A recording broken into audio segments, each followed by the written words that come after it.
If you don't want to see a stallion collection and the processing of cooled semen for shipment, please do not continue.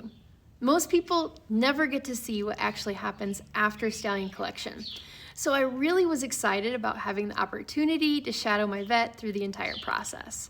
Before the stallion was even brought in, my vet had already completed all of the prep work. He prepared the Colorado AV and measured out individual tubes of extender for what would become 8 doses. He also placed the extender vials, microscope slides, cover slips, and all of the collection materials into the incubator to warm to about 100 degrees. Temperature is extremely important here. Semen can be easily damaged by fluctuations. Once everything was ready, he placed the AV into the holder that's built directly into the Phantom. Because the Phantom has that integrated AV holder, this setup allows for a one-person collection.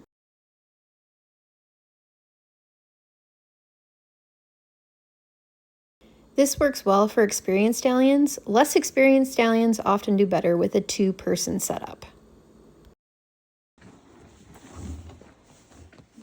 Okay. The bar on it. Yeah. Pushes that so it's...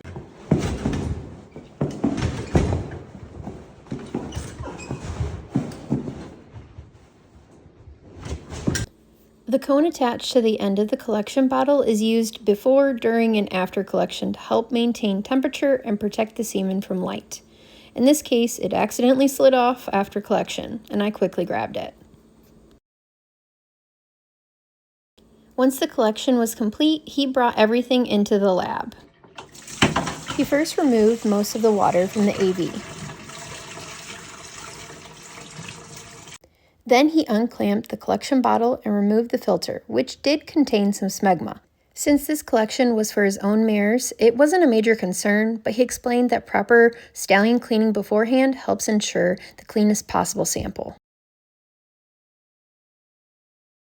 He also mentioned that the extender used contains antibiotics to help reduce the risk of infection.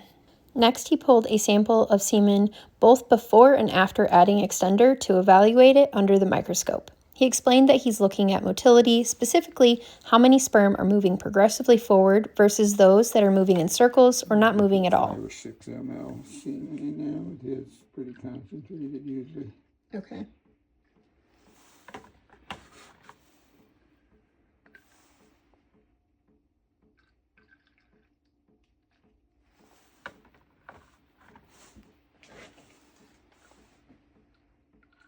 Yeah, the fact that you can get 8 doses out of one collection just makes things a whole lot easier. Yeah.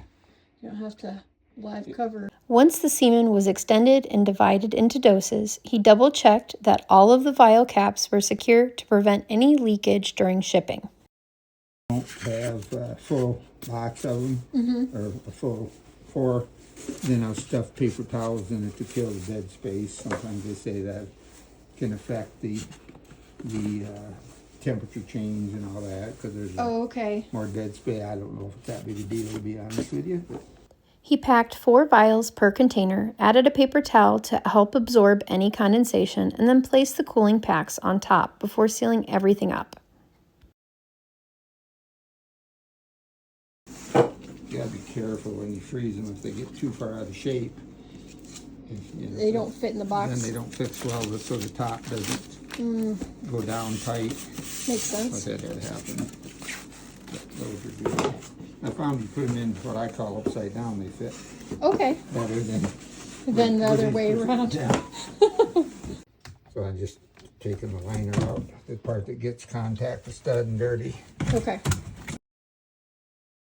After everything was packaged, he cleaned the AV liner. He rinsed it thoroughly with water and explained that it's best practice to use specialized detergent that won't damage the latex. It was then rinsed with distilled water and hung inside out in a clean, dust-free area to dry. Getting to see this entire process from collection to shipment was an incredible learning experience and gave me a much deeper understanding of what goes into safely and effectively handling cooled semen. I hope this was as helpful to you as it was me.